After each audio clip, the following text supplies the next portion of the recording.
Dabhoi Karjan railway લાઇનનું બ્રોડગેજનું કામ પૂર્ણ, છતાં ટ્રેન શરૂ ન થતા જનતામાં રોષ. જનરલ મેનેજરને કરાઈ રજૂઆત. ડભોઈ અને કરજણ વચ્ચેના રેલવે માર્ગનું નેરો ગેજમાંથી બ્રોડગેજમાં રૂપાંતર થયાને લાંબો સમય વીતી ગયો હોવા છતાં હજુ સુધી પેસેન્જર ટ્રેન સેવા શરૂ કરવામાં આવી નથી.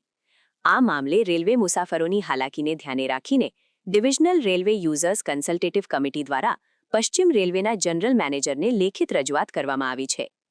ડીઆરયુસીસીના સભ્ય એમ હબીબ લોખંડવાલા દ્વારા કરવામાં આવેલી રજૂઆતમાં વિવિધ વિગતો દર્શાવવામાં આવી છે. ડભોઈ કરજણ રૂટ પર બ્રોડગેજનું કામ પૂર્ણ થઈ ચૂક્યું છે અને રેલવે તંત્ર દ્વારા તેનું ટ્રાયલ રન પણ સફળતાપૂર્વક કરી લેવામાં આવ્યું છે.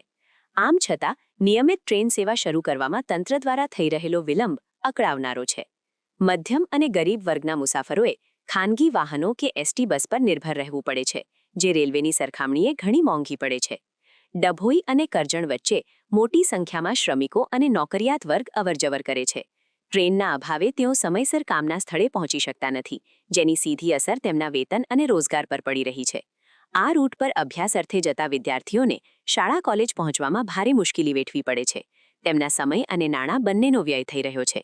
જો આ રૂટ પર ત્વરિત પેસેન્જર ટ્રેન શરૂ કરવામાં આવે તો હજારો મુસાફરોને સસ્તી અને સલામત મુસાફરીનો લાભ મળી શકે તેમ છે. આનાથી માત્ર મુસાફરોને જ નહીં, પરંતુ વિસ્તારના વ્યાપાર અને ઉદ્યોગ જગતને પણ મોટો ફાયદો થશે, તેમ ડીઆરયુસીસીના સભ્ય એમ હબીબ લોખંડવાલાનું કહેવું છે. સ્થાનિક લોકોની એક જ માંગ છે કે રેલવે તંત્ર વહેલી તકે આ રૂટ પર પેસેન્જર ટ્રેન દોડાવવાનું શરૂ કરે, જેથી સામાન્ય જનતાને હાલાકીમાંથી મુક્તિ મળે અને રેલવેના કરોડોના ખર્ચે બનેલા બ્રોડગેજ ટ્રેકનો સાચો ઉપયોગ થાય. સમાચારની અવનવી અપડેટ જોતા રહો નિખરતા ગુજરાત ન્યૂઝ સાથે. નિખરતા ગુજરાત ન્યૂઝને લાઇક, શેર, સબસ્ક્રાઇબ કરો અને બેલ આઇકન દબાવીને સમાચારની ઝડપી માહિતી મેળવો.